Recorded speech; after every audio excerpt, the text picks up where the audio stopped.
Well, good afternoon, and thanks so much for joining us today. My name is Sam Cook. I'm the Director of Policy and Planning here at the Pennsylvania Commission on Crime and Delinquency, or PCCD, as we are more commonly known.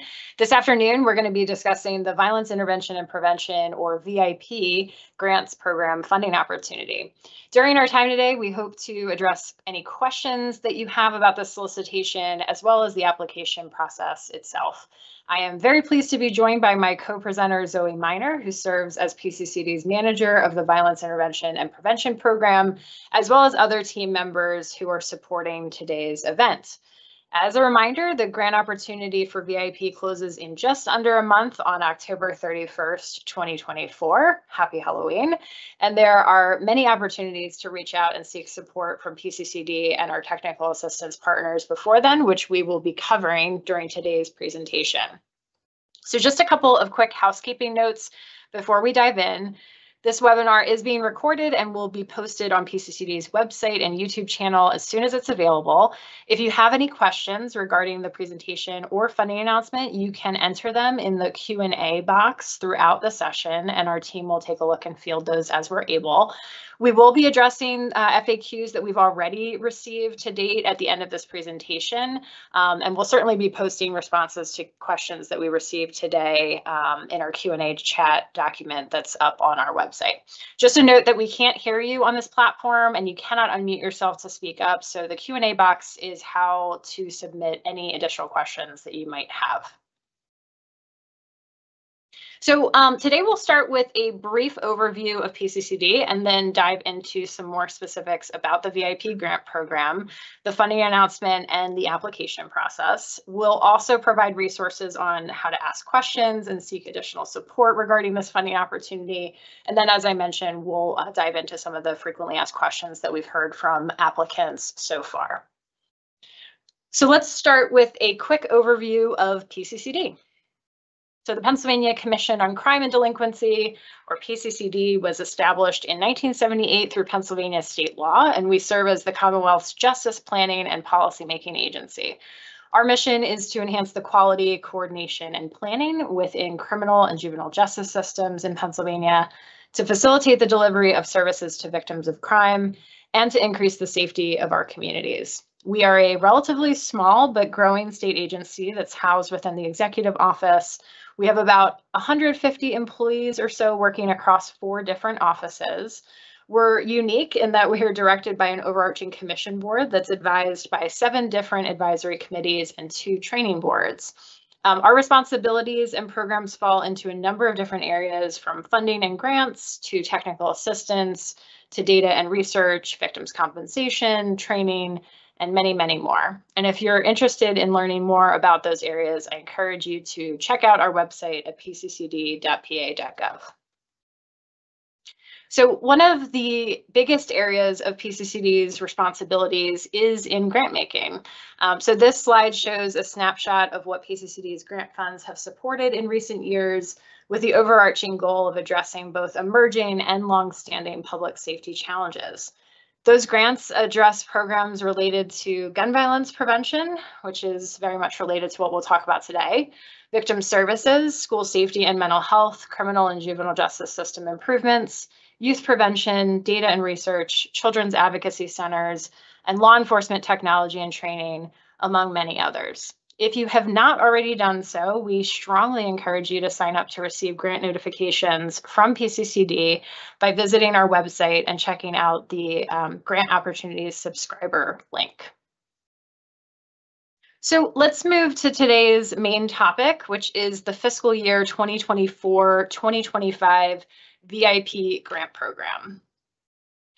So the VIP grant program was established in 2021, and to date we've had 3 different cohorts of funding announcements and grantees that have been awarded.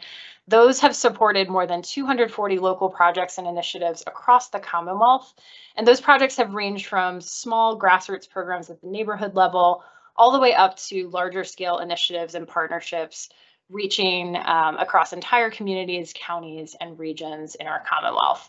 If you are interested in exploring the projects that PCCD has approved to date through the VIP Grants Program, we encourage you to check out our Gun Violence Grants and Funding webpage, which includes archived project summaries, as well as a link to an interactive gun violence grants and data dashboard.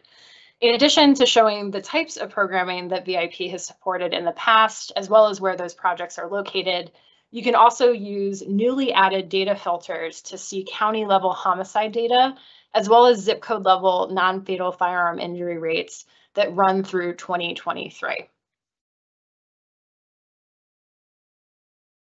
So the beauty of VIP funds is that they can be used for a variety of purposes and have supported a wide range of programs designed to address both root causes as well as impacts of community violence, including all of the examples that you can see on your screen.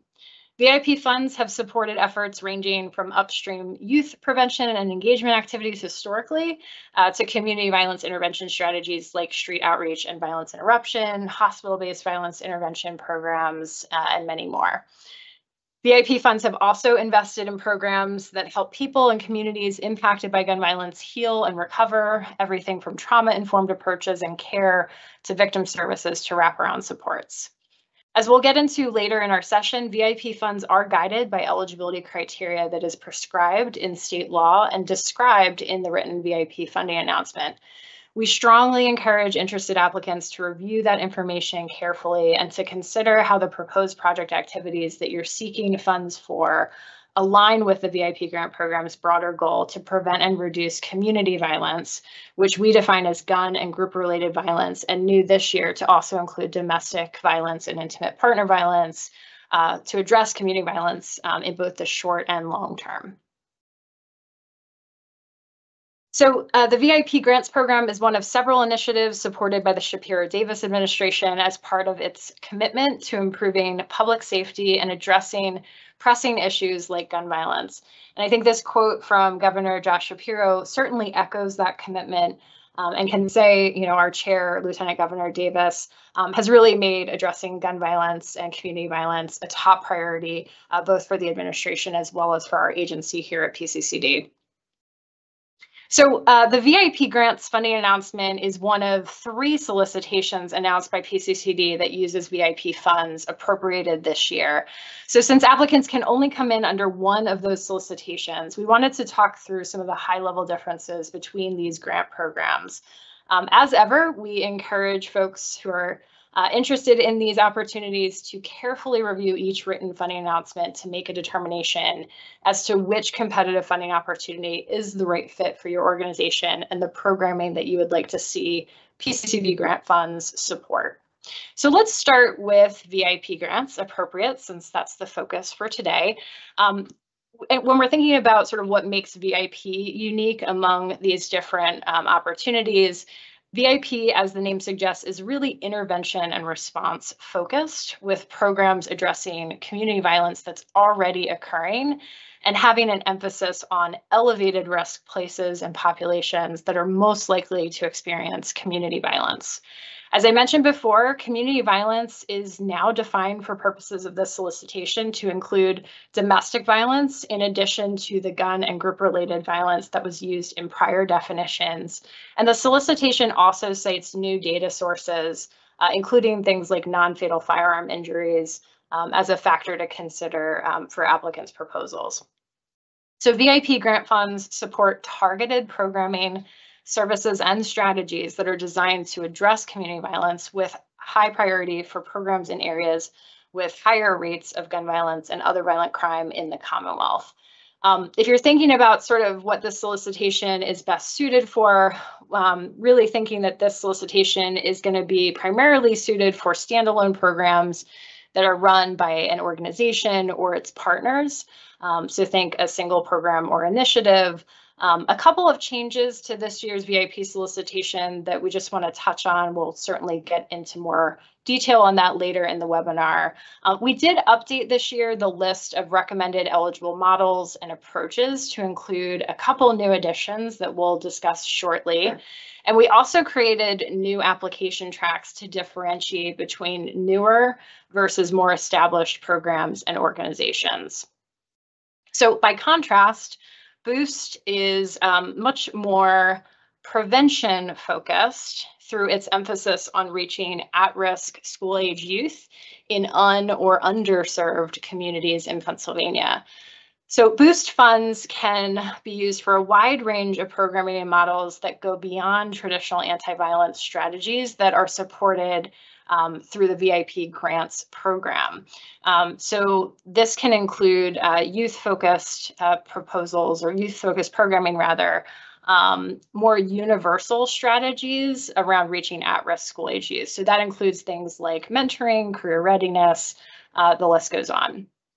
So while some of the populations and service areas might overlap with VIP grants, Boost is unique in its focus on first, explicitly serving at-risk K-12 school-age populations, and secondly, doing so specifically and exclusively through out-of-school time programming. So as with VIP grants, Boost grants are designed for standalone programs run by an organization and/or its partners. So last but certainly not least, we'll talk about collaborative CVI strategies, or CCVI. And really that is a different ballgame, so to speak, from VIP and Boost grants. CCVI is designed to support comprehensive systems-focused community violence intervention strategies. Dollars awarded through this program are to be used to enhance local coordination to address gun and group violence across an entire community. CCI funding also supports local planning as well as implementation of focused, intensive, and scaled violence prevention and intervention strategies that respond to known gaps in services and resources in a given area. So as with VIP grants, CCVI targets elevated risk places and populations. However, unlike the other solicitations, CCVI really is best suited for high capacity organizations and agencies serving as the lead applicant, and is again designed for projects that are involving multiple system partners and organizations who are working together in the same geographic area to address those unmet needs and root causes of violence. Please use your best judgment. We know this is difficult. There's lots of choices in this year's funding announcements, but when you're determining if a funding solicitation is right for your organization, you should really trust your gut. So if you're reading through a solicitation and you're getting kind of a weird feeling about it, right? Please do not try to stretch or bend your organization's programming, mission, or core services and capabilities to try to fit a particular funding announcement. That never works out well. And we really want to make sure that you're going for the area that you feel most closely aligns and is the best fit with your organization's capacity, your mission, your goals, your experience and expertise. So if you're reading through it and you feel a warm, fuzzy feeling or a, aha, that's what we do, that's probably the solicitation, that's the one to go with. So again, alternatively, if you're reading through aspects of the funding announcement and that makes you nervous, or if you're not clear how your organization would accomplish a required deliverable, it may be a sign that the solicitation isn't a great fit for where your organization is at right now. So with all of that sort of set aside, let's talk a little bit about the solicitation itself and some of the funding that's available. So this year's state budget included a total of $56.5 million in state funds to PCCD for its VIP line item appropriation. $11.5 million in those VIP funds were carved out to support the new building opportunity through out of school time or Boost grant program that we just mentioned. And that leaves $45 million total in funds available this year to support VIP grants. As with prior years' solicitations, many of the funding parameters of VIP come from state law, the Pennsylvania School Code, including eligible applicants and eligible activities. The School Safety and Security Committee, which is responsible for overseeing VIP funds, adopted a fiscal year 2024-2025 VIP grants funding framework earlier this year to utilize this available funding to support two separate funding solicitations. The first is VIP grant funding, and the second is the Collaborative Community Violence Intervention, or CCVI, grant funding that I just mentioned. Today's webinar will focus on that first solicitation, the 2024-25 VIP grants. So this time I will turn things over to my colleague Zoe Miner, who's going to walk you all through some of the details and logistics of this funding announcement. Zoe? Thank you, Sam. So now we're going to dive into more specifics on the fiscal year 2024 to 2025 VIP grant funding solicitation. Eligible applicants can seek grant funding through one of two tracks.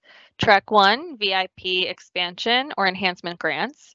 The goal for this track is to support the continuation, expansion, and enhancement of effective community-led strategies to intervene and respond to community violence. If your organization has an established program in existence for 2 years or longer, this is the track you should apply under. Or there's track 2. This is the VIP startup grants. The goal for this track is to provide financial, technical assistance, training, coaching, and other supports to not only support new programming, but also to strengthen their infrastructure, enhance sustainability, and meet essential capacity needs. Those community-based organizations that have not previously received funding from PCCD or another publicly funded grant program and or have not existed for more than 2 years, this is the track for you. As noted on this slide, applicants may only submit one application under this funding announcement, meaning you cannot submit an application under both Track 1 and Track 2. And just a friendly reminder, if your organization is not eligible to make direct application under VIP, you can still be included as a proposed subrecipient in an eligible applicant's funding request.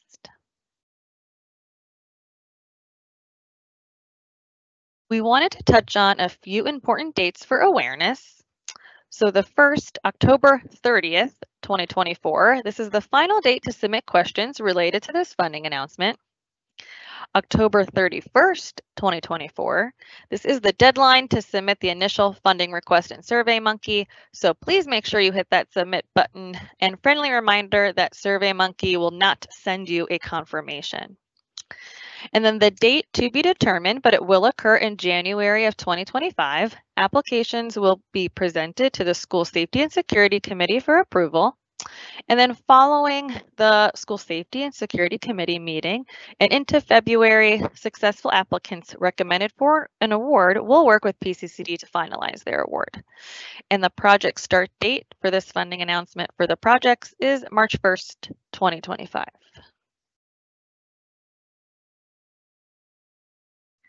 As mentioned before, $45 million in state funds is available this year. Depending on which track you're applying under, there are differences in the expected number of awards, maximum grant amount you can request, and the project period, meaning how long you have to complete your grant project. So we're going to start with track 1, those expansion and enhancement grants for established programs. The anticipated number of awards ranges from 25 to 30, with the maximum award amount up to $950,000, and the project period is up to 36 months. And then track 2, those startup grants, the anticipated number of awards ranges from 15 to 20. The maximum award amount is up to $100,000, and the project period is up to 18 months. Please note the same grant amount limit criteria applies across both tracks. Applicants may not request more than 50% of their total actual operating expenditures or the maximum allowable amount for each VIP track, whichever is less. We will go over this in more detail a little bit later in the presentation.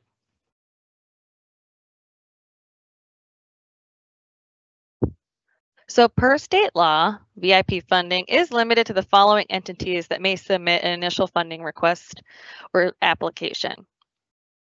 Community-based nonprofit organizations with active 501c3 status, institutions of higher education, municipalities, counties, and district attorneys' offices. There are a few stipulations with these that I do want to mention. So first, as noted on this slide, if a DA's office is successful in its initial funding request, the county must submit an application in eGrants on their behalf to finalize the award. In addition to that, law enforcement agencies may not make direct application for funding under this solicitation. However, counties and municipalities may make application on behalf of a law enforcement agency or agencies under their jurisdiction.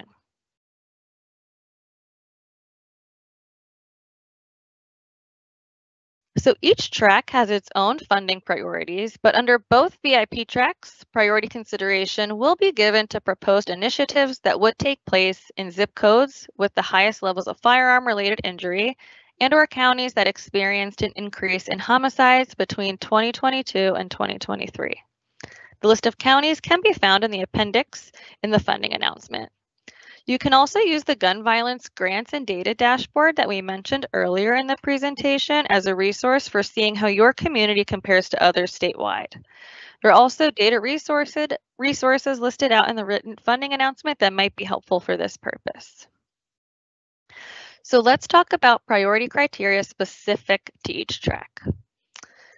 The priority consideration areas under track 1 include serving individuals with the highest risk for gun violence involvement through evidence-based CVI strategies, supporting projects co-implemented with multiple partners, and supporting the continuation of successful projects whose current VIP awards have ended or will end as of June 30th, 2025.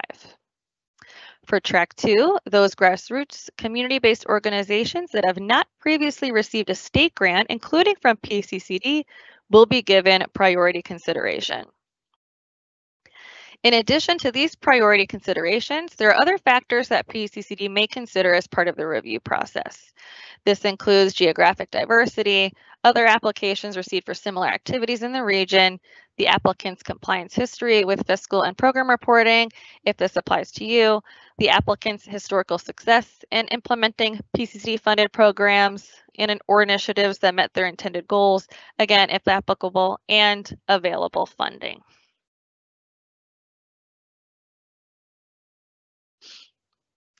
As we discussed earlier, under this funding solicitation, the amount of money an applicant can request under VIP is based off an applicant's current annual operating expenditures, not actual or budgeted revenue or budgeted expenditures. This should include all organizational expenditures, not just a specific program. Again, applicants may not request more than 50% of their total actual operating expenditures for the time period of July 1st, 2023 to June 30th, 2024, or the maximum allowable amount for each VIP track, whichever is less. The gray box on page 3 of the written funding announcement includes some examples or sample calculations. For a quick example, an organization that had $250,000 in actual expenditures between July 1st, 2023 and June 30th, 2024, applying under track 1 would be able to request a total of up to $125,000 for their whole project. This is not a per year max. PCCD will request documentation from successful applicants verifying that the amount of funding they requested did not exceed the allowable amount. As you can see on this slide, examples of documentation that would be sufficient include statements of activity, P&L statements, or similar reports from the applicant organization's accounting system, or you can also provide the organization's Form 990 or an audited financial statement. It is incumbent upon applicants to request the appropriate amount of funding that aligns with this criteria. PCCD will verify budget information and documentation if your project is approved to ensure that your organization has not exceeded the allowable amount and will make adjustments if needed.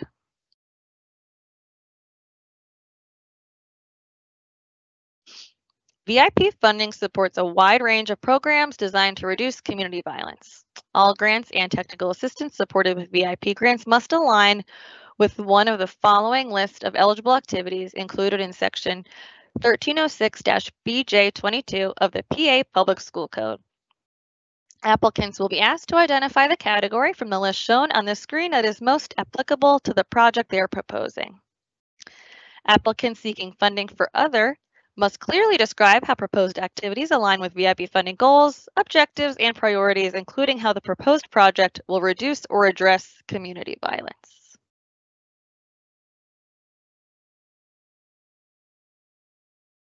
So in addition to these eligible activities, VIP funding can support a number of violence prevention and intervention approaches and strategies approved by the School Safety and Security Committee.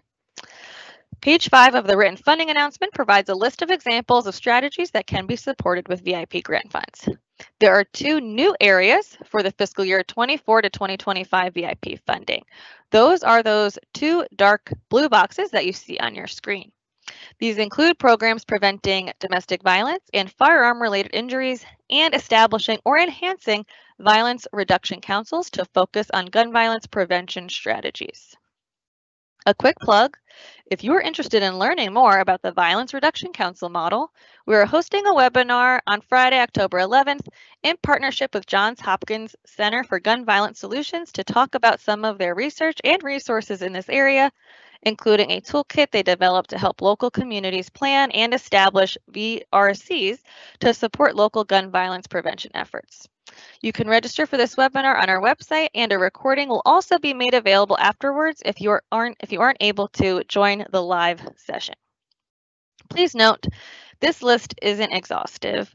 The list of programs and models provided is for reference purposes only. Programs not specifically identified in these examples can still be presented to the committee and PCCD for consideration. Regardless, applicants must be able to demonstrate why the strategy was selected for the target area and/or population and provide evidence indicating the strategy is likely to reduce violence. As a further reminder, please take time to read the written funding announcement for a more detailed list of these programs and approaches.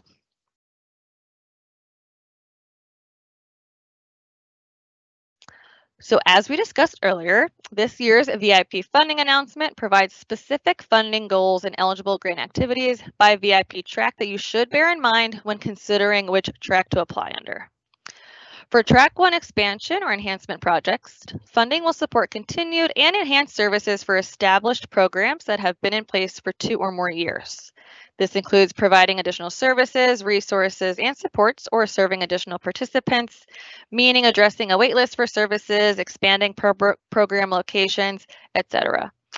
A note that entities that have previously received PCCD funding to support violence prevention reduction efforts will be asked to articulate the impact of those initiatives. They will also be asked to distinguish how proposed activities would differ from previously funded or current projects and explain why grant funding is needed to continue, expand, or enhance program activities. For Track 2 startup projects, funds will support activities for newer organizations and programs, those that have been in place for less than 2 years. Startup grants can fund activities that will increase the organization's capacity to develop and employ community violence intervention strategies, such as through professional development, training, etc., and can also be used to start new programs and initiatives. It's important to note that while all VIP grantees will be able to access free technical assistance if they need it, successful applicants under the startup track will be required to participate in technical assistance and coaching provided by VIP technical assistance providers. These will include a combination of virtual and in-person opportunities. There are specific examples outlined on page 7 of the written funding announcement, including recommendations on how to budget for these technical assistance activities in your grant application.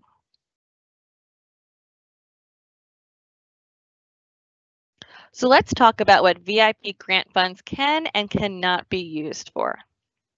Let's start with the allowable grant expenses, which are also covered in greater detail on pages 8 to 9 of the written funding announcement. Under the solicitation, funds can be used for salaries and benefits for personnel, full or part-time, including overtime, contractors or consultants, supplies and equipment, training and technical assistance, travel and transportation expenses, and other activities and expenses necessary to meet the needs of programs and participants. So what can't you use grant funds for? Page 9 of the written funding announcement includes more information on these ineligible expenses. These include construction, land acquisition, lobbying, and political contributions, honoraria or bonuses, vehicle purchases, and any expenses that fall significantly outside the scope of the funding announcement. Note that PCCD reserves the right to require that approved VIP applicants remove items from the project's proposed budget that are deemed ineligible. In addition, funding cannot be used for costs incurred prior to the official start date of the award.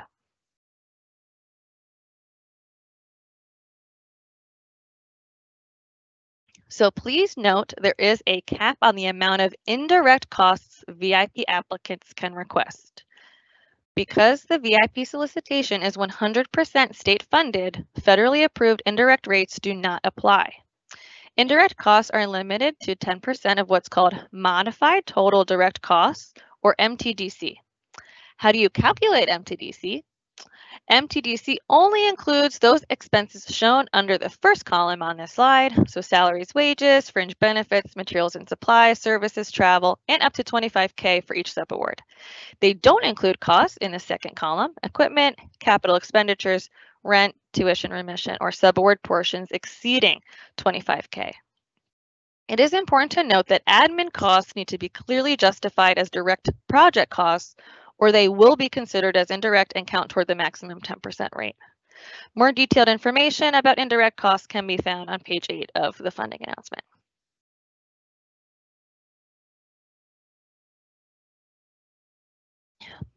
So given all that information, and I know it was a lot, I myself needed to take a breath and a sip of water, let's dive into how to apply.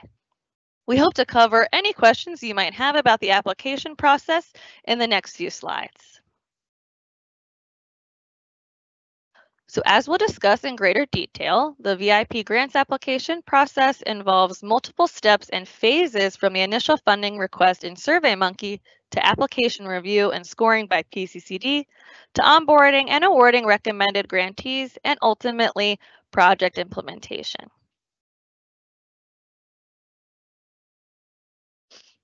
So you might be thinking, where do I even start? We recommend all applicants that are community-based organizations download and review the Grant Applicant Readiness Checklist. This tool can be used as a self-assessment checklist and covers the minimum requirements that organizations should have in place in order to apply for, receive, and properly manage state grant funds. You can find this resource on PCCD's website under the Applicant Resources section of our funding website.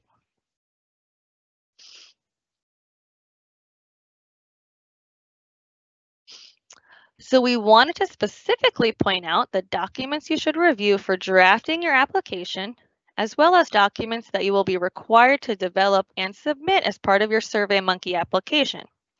These are all available on our Gun Violence Grants and Funding page. So let's walk through what you need. This includes the written VIP funding announcement document. Please read this in full and keep it handy as you're working on your application. Number 2, the track-specific proposal narrative and budget template. This is a Microsoft Word document. And please make sure you are utilizing the correct one for your selected track. That is going to be very important in your submission, so you are responding to the appropriate questions. Number 3, a link to the SurveyMonkey electronic submittal form. And we also have available a PDF of the SurveyMonkey questions you'll be asked to complete. We highly recommend preparing your responses outside of SurveyMonkey before sitting down and actually submitting.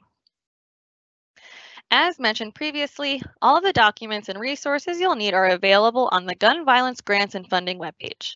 The link is available in the chat and in the funding announcement. So if you feel like you're missing one of those documents, they're all there under their respective funding announcement title.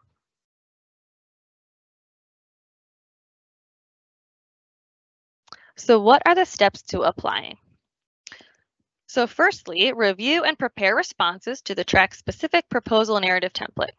As previously mentioned, the funding announcement will be handy to reference as you're working on this. Next, you want to start to get the support letters or other documentation you will need to submit with your proposal. After that, you want to be sure to complete the SurveyMonkey form. Be sure to have all your attachments ready And as mentioned before, you can reference the SurveyMonkey questions document on PCCD's website to get a sense of the information you'll need to provide and upload when you're ready for this step. Again, we highly recommend you prepare your responses outside of SurveyMonkey first. And then step number 4, please make sure to actually hit submit.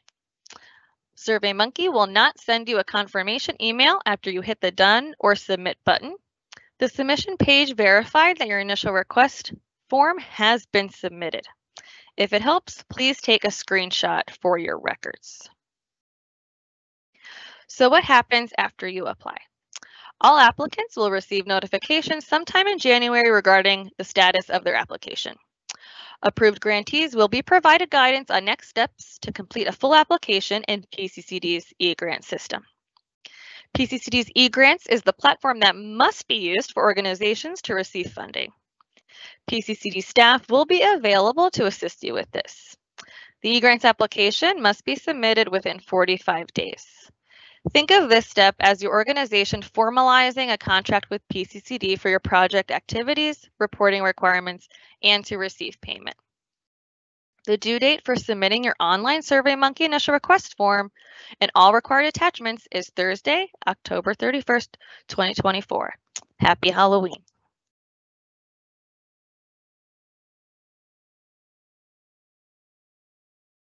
All right, thanks so much, Zoe, for providing that very in-depth overview of all of that in terms of process. We wanted to provide a little bit of a dive into the narrative and budget templates for you, just to kind of show a little bit about what we're looking for in each of those.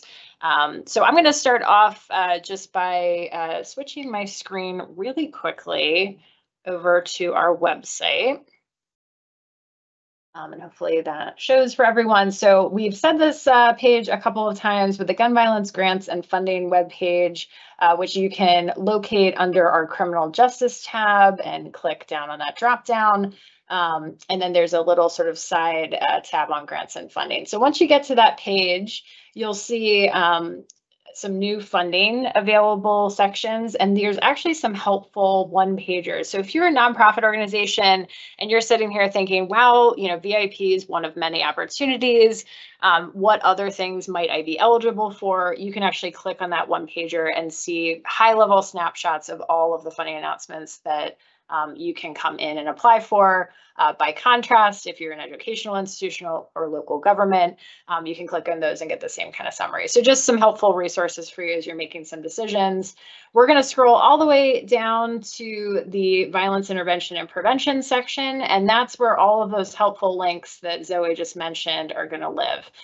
So the very first one is the VIP funding announcement itself. When you click on that link, it's going to take you to that written funding announcement that we keep mentioning in our presentation today. So again, really encourage you to read that, reread that, and just make sure that you're super clear on kind of what each of the tracks entail and what the solicitation entails as a whole.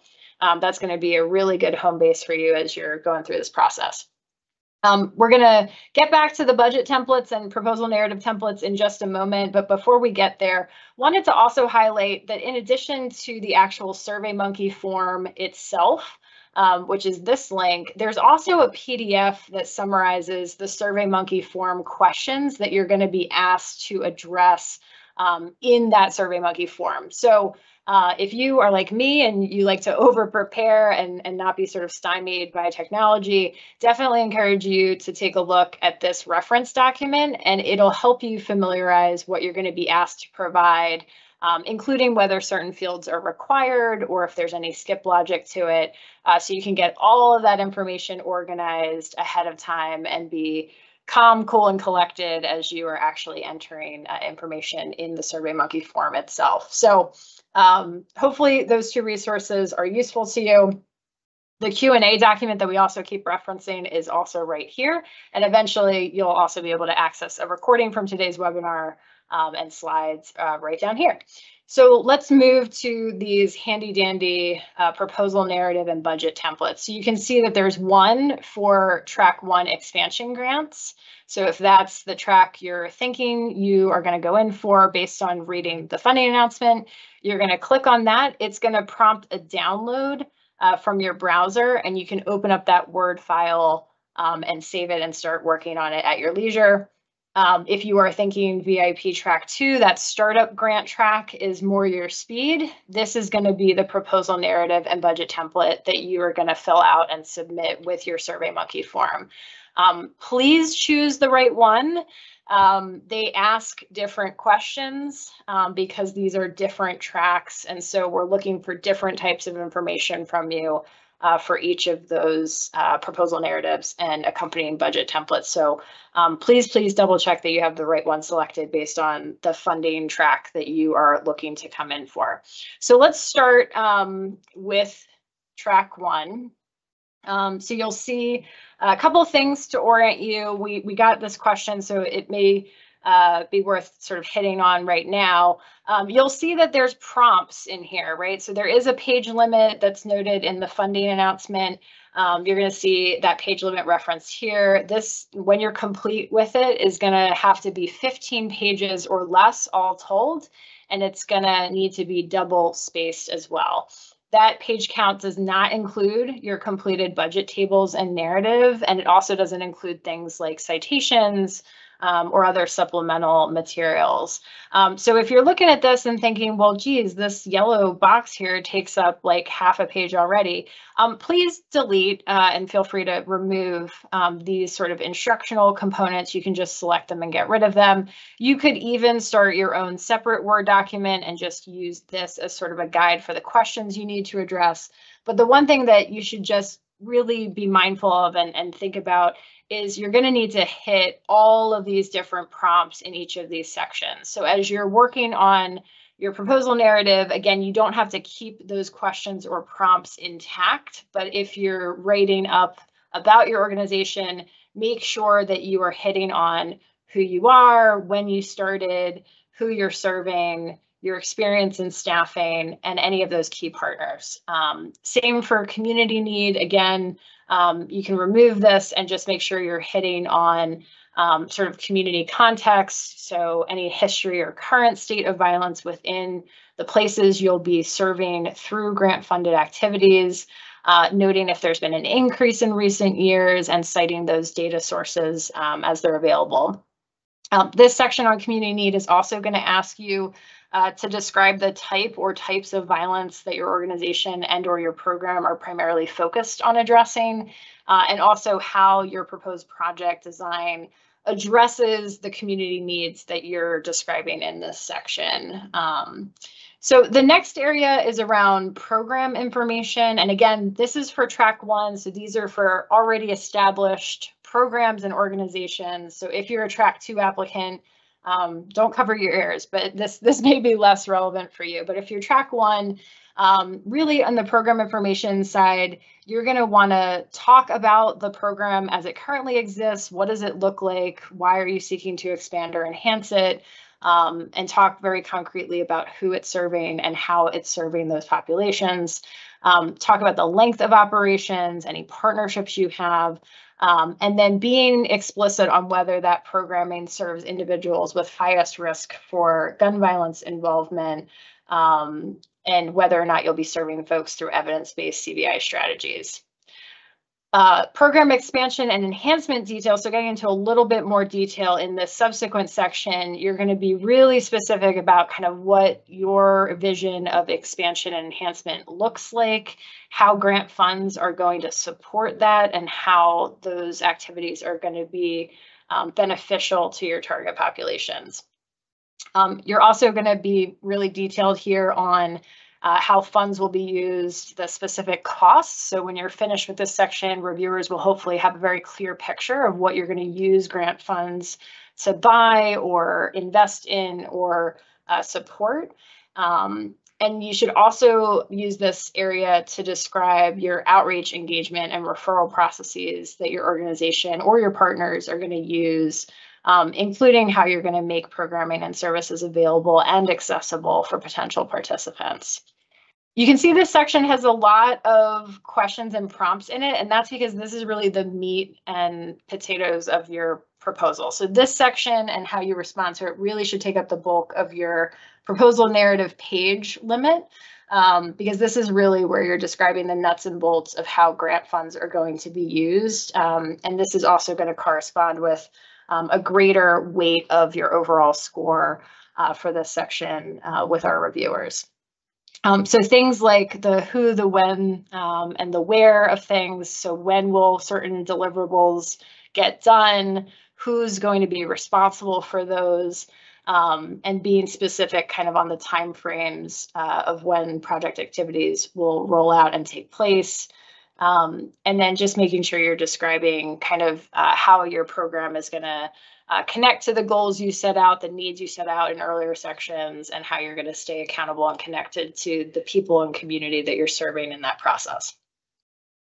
The next section asks you to describe kind of program impact and evaluation. So long story short on this is essentially what's going to be different as a result of getting funds and expanding and enhancing your existing programmatic initiative and services. So asking a little bit about baselining, so how many folks you currently engage and how that number is going to change, but there's other ways to tell this story in terms of your current impact and how you think funding is going to impact that down the road. Also ask a little bit about the need for funding. So Zoe mentioned if you're a current VIP grantee, this is an opportunity for you to take up some real estate and share a little bit about why additional grant funding is necessary, and also share some of the success stories and impacts of your current efforts. So really use this section to distinguish, if you do have other funding sources, how this is going to be different. And with that, we'll get to the budget table section, but I'm going to pause there to flip over to our track 1 thing before I dive too deep and hand that over to Zoe to go into the budget template. So for track 2, one thing you'll notice right away is there's less questions. So if you're track 2 and you're doing startup, one inadvertent benefit is you will have less questions that you have to kind of address in your proposal narrative. And these questions are really designed to get to know who you are as an organization, the work that you are currently doing, how you got started, because again, this track is for newer organizations, newer programs. So we want to hear the story of how you got started and what you're currently doing in your community. So we'll also ask you who you currently work with. So please use this space to describe who you're serving, who you work with, and any other kind of context of community that you think are relevant and why your organization is doing the work that it's doing. This section, the program and project proposal, similar to track 1 and the project design, you should spend some time in this section because this is still really important for you to address. We're going to ask about what programs or projects the grant would specifically support, how that program addresses needs in your community, and then what you're envisioning the difference would be because of grant funds as a result of this program being started and supported through a startup grant. And then technical assistance and coaching, this is a required element for track 2 projects. So because that's a required aspect in terms of successful applicants are going to be participating in TA and coaching activities, we're asking you some questions around whether your organization has participated in those kinds of things before, what your experience has been with that, the specific types of TA that you've received, and just some feedback, frankly, on if you've gone through technical assistance or coaching programs before, what you'd like to see differently for this type of initiative, and how can that support be impactful for your organization specifically. So with that, I'm going to keep, oh, I forgot measuring success and impact. I'm so sorry. Last but not least, if you are new to program outcomes, just let us know here what kinds of support you think you're going to need, things like data collection or documentation, and then just noting if there's any challenges or barriers. So now for real this time, scrolling down to the budget tables and narrative, I'm going to let Zoe kind of walk you guys through how to handle this because it is similar across track 1 and track 2. So Zoe, you want to do your thing? Absolutely, Sam. And I am going to mention just verbally that PCCD is working on a how-to guide to kind of work with the tables and have Word do some calculations for you. So if you are working with project partners, you will need to copy and paste that budget table and include detailed budgets, including the justification and description for each project partner, and then include a table of the total project amount or grant amount. And so, like I mentioned before, we're going to have a how-to guide posted just in case you're unaware of how to navigate that in Word. And then there is also this feature in a Word table that allows you to sum across columns and rows, and that document will also include instructions on how to do that. So generally, talking about how to complete the budget table, including the description and justification, you want to make sure that in the narrative and description that you're painting a very clear picture of what is happening in each budget category and why. So after you're writing your responses, really ask yourself, are PCCD and the reviewers going to understand how these budget items relate to the project implementation? And so I like to provide just a very simple example.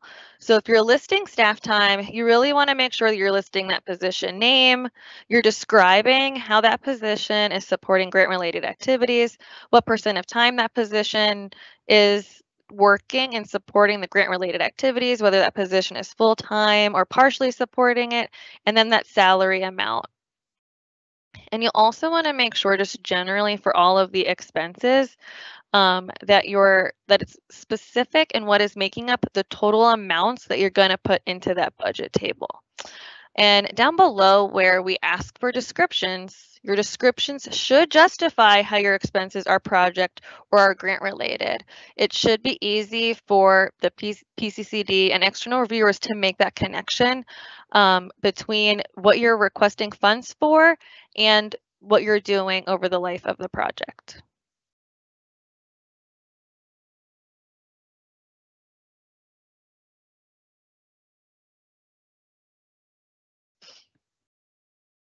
So I think we're good in that area, Sam.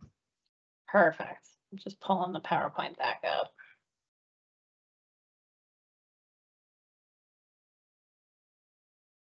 All right, we're good to go. Awesome. So some of you have asked if there's any support available during the application process. So if you have questions as your organization is pulling together your application, we do encourage you to check out the resources available through the PA Peace Alliance. This technical assistance initiative provides free training and technical assistance to organizations working to prevent and reduce community violence. You can check out the online resource library, which features research tools, checklists, podcast videos, and other violence prevention and intervention resources on demand. In addition, groups can request technical assistance on a variety of topics, including how to navigate the application process. So for more information, please visit www.papeacealliance.org. While you're there, consider signing up for WestEd's virtual office hours for VIP and CCVI applicants, which will take place on Wednesday, October 16th from 2 to 4. During this time, you can chat with subject matter experts at WestEd and their partners and can ask questions related to your proposal and the application process. This is a great resource, especially if you are wrestling with which track or solicitation to apply under or having trouble with certain parts of the application process.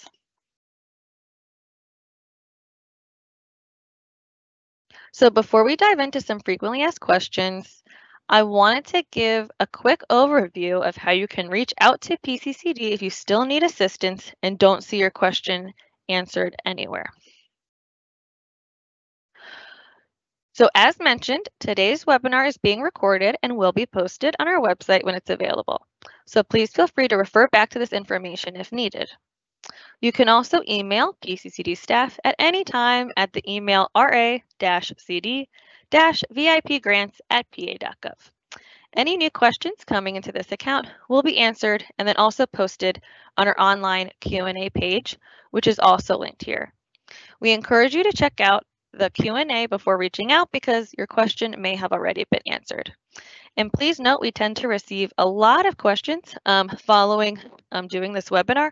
So we really appreciate your patience as PCCD staff work to get your questions answered and posted. And just a friendly reminder, due to the competitive nature of the funding, PCCD staff cannot answer questions about specific proposals, including specific expenses, but we can answer questions to clarify the funding announcement.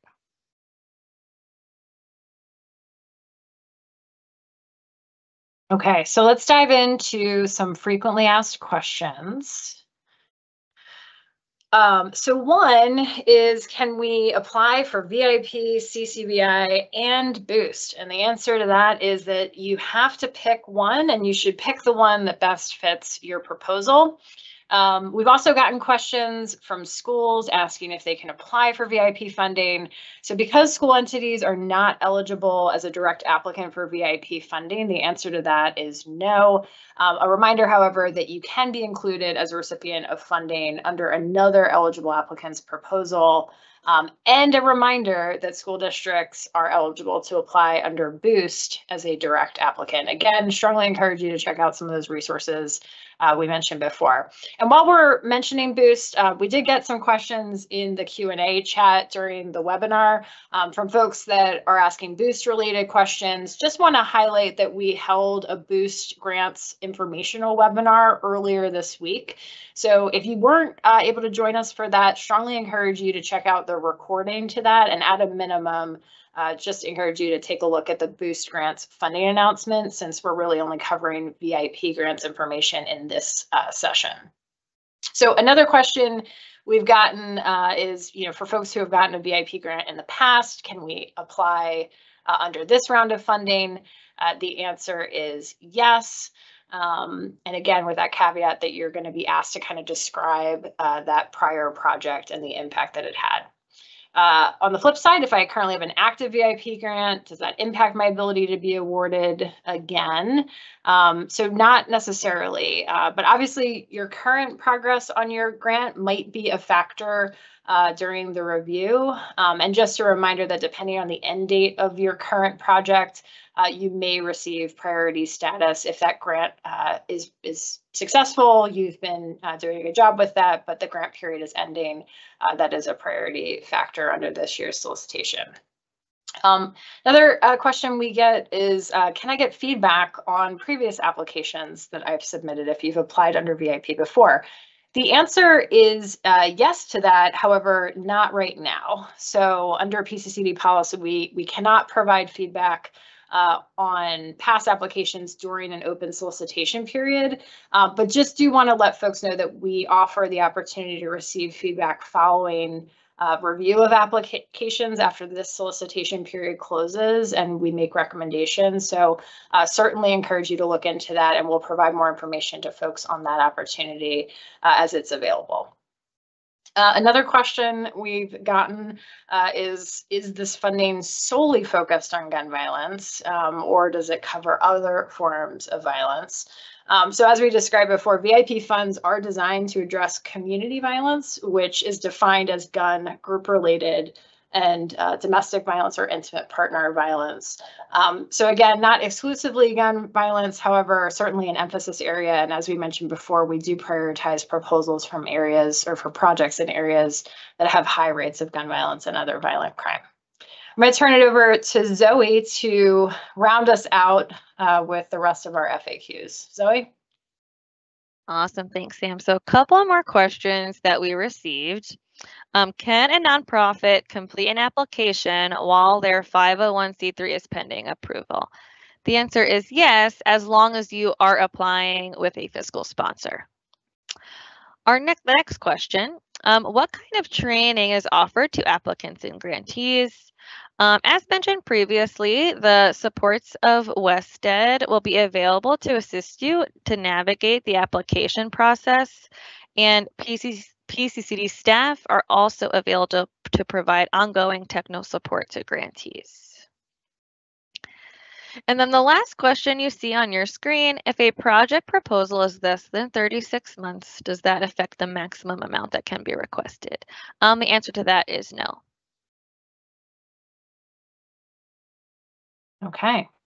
Well, looking at the questions that we received, we are coming up on time, so I want to be respectful of of folks' availability.